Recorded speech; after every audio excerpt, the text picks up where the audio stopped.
मध्ये बघायला मिळेल एक अत्यंत गुणवान खेळाडू देखील आहेत। यावेळेचा बॉल उडवला आणि क्षेत्ररक्षक तिथे शॉट फाईन लेग तो आज संध्याकाळच्या सत्रामध्ये देखील त्यांनी हजेरी लावली।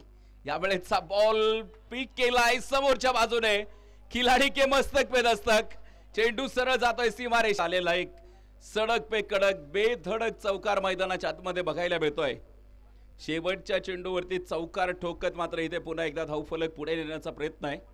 पहिली 5 चेंडू जे अत्यंत सुरेख होते शेवटच्या चेंडूवरती आलेला जोरदार तडाखा 5 धावा पुन्हा अजून देखील मैदानावरती आपण इथे बघतोय।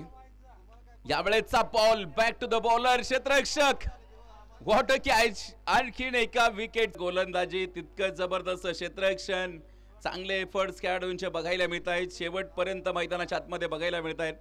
जबरदस्त कामगिरी आपल्याला मैदानाच्या आतमध्ये बघायला मिळते। कामगिरी अप्रतिम आहे। इथे आपण शेतकरी आणि दुसरा म्हणजे भारतीय जवान। यावेळेचा बॉल अक्रॉस द बॅट फटका फसलाय आणखीन एका विकेटचं पतन गडी गमावलेले आहेत। इथून पुढे देखील आपल्याला पाहायचंय गोलंदाज।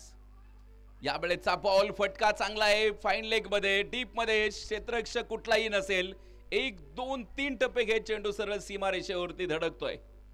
चौकारा बरोबरीत आपण ऑन द बोर्ड 10 धावा धाव फलकावरती master blaster Sachin Tendulkar jersey क्रमांक 10 बीसीसीआयने 2 क्रमांकांना रिटायरमेंट दिली एक म्हणजे 7 क्रमांक आणि दुसरा म्हणजे 10 क्रमांक तुम्हा पुन्हा तो भारतीय संघात दिसणार नाहीये कारण एक म्हणजे लागेल यासाठी तुमच्याकडे मोठ्या फटक्यांचा शोध असावा लागतो। यावेळेचा बॉल पुन्हा एकदा आपण बघतोय नशिबाचा चौकार मैदानाच्या आतमध्ये पाहायला मिळतोय। बॅटची एज घेत 10 धावा आपल्याला मैदानाच्या आतमध्ये बघायला मिळत आहेत। 14 धावा 4 गड्यांच्या मोबदल्यामध्ये आपल्याला बघायला मिळत आहेत। 2.3 चा खेळ आहे। आतापर्यंत 14 धावाच्या मैदानाच्या आतमध्ये जमवलेल्या आहेत। राईट हँड बॅटर 14 धावा आहेत। इथून पुढे अडचणीमधून वाट शोधावी लागेल। यावेळेचा बॉल पुन्हा एकदा पूलचा फटका क्षेत्ररक्षक तिथे डाऊन दी बॉल आणखीन एका विकेटचं पतन। चौथा हादरा बसेल जो टीमला एकंदरीत 5 गडी बाद झाले आश्रयाला पोहोचलेले आहेत।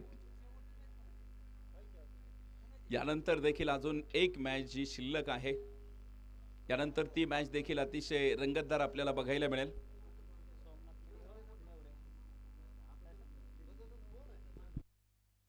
त्यामुळे लोकगीत जे लोक कलावंत आहेत त्यांनी गीत बनवलंय परंतु मला सोमनाथ सुतार यांच्या वतीने शुभमच्या प्रत्येक विकेटला 100 रुपयांच्या पारितोषिक मित्रच असायला पाहिजे। 17 धावाच्या धावफलकावरती बघायला मिळत आहेत। यावेळेचा ball across the bat deep square leg मध्ये फटका खेळवलाय 1 धाव आली आहे। दुसरी साठीचा प्रयत्न घरट सोडला आणि इथे घरट्यामध्ये येतो ना येतो तोच घरावरून मात्र बुलडोजर फिरवला गेलाय आपल्याला बघायला मिळत आहे। 7व्या क्रमांकाचा धक्का जो मैदानाच्या आतमध्ये बसेल खरे तर आज मात्र मैदानावरती जर बघितलं गणेश स्टील वेळापूरचा संघ मात्र आपल्या नावाची दहशत हुकूमत गाजवतोय। एका पाठोपाठ एक गडी मैदानाच्या आतमध्ये बाद होत आहेत। त्याला मैदानाच्या आतमध्ये बघायला मिळत आहेत। आतापर्यंत चांगला धावफलक उभा केलाय। यावेळेचा बॉल उडवलाय खूप दूरवरती कव्हर झोन मधून हा एक्स्ट्रा कव्हर मध्ये मार्गक्रमण करेल। 1 2 टप्पे घेत चेंडू सीमारेषा फोडतोय येतोय A1 क्वालिटीचा दर्जेदार चौकार। पण चौकार मात्र इथे नवसंजीवनी प्राधान्य करून देत आहेत।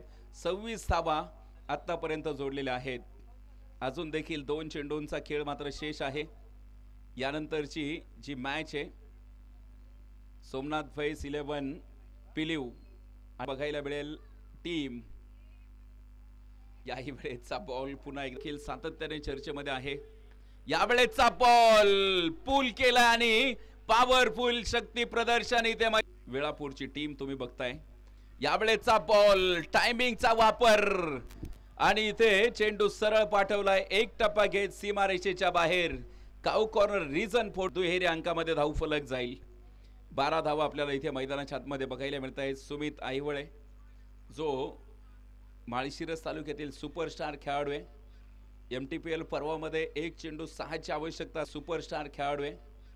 MTPL पर्वामध्ये एक चेंडू 6ची आवश्यकता असताना षटकार ठोकणारा हा खेळाडू आहे. पुन्हा एकदा हा बॉल आकाश मार्पर सोनिक सिक्सर जो मैदानाच्या आतमध्ये बघायला मिळाला आहे. जबरदस्त फटकेबाजी, अप्रतिम खेळ जो मैदानाच्या आतमध्ये बघायला मिळतोय. सुमित थांबायचं नाव घेत नाहीये, तर सुमित नावाचं वादळ पुन्हा एकदा what a shot, deep long off फोडलाय. काय बॅटिंग केली आहे. याच बरोबरीत आणखीन एकदा टायमिंगचा वापर करीत या चेंडूवरती चौकार. सुमितचं शॉट सिलेक्शन जर बघितलं ना खरं तर हा लेदर क्रिकेट खेळत असावा, कारण त्याचं जे टायमिंग आहे, तुम्ही त्याची जे शॉट सिलेक्शन बघितलं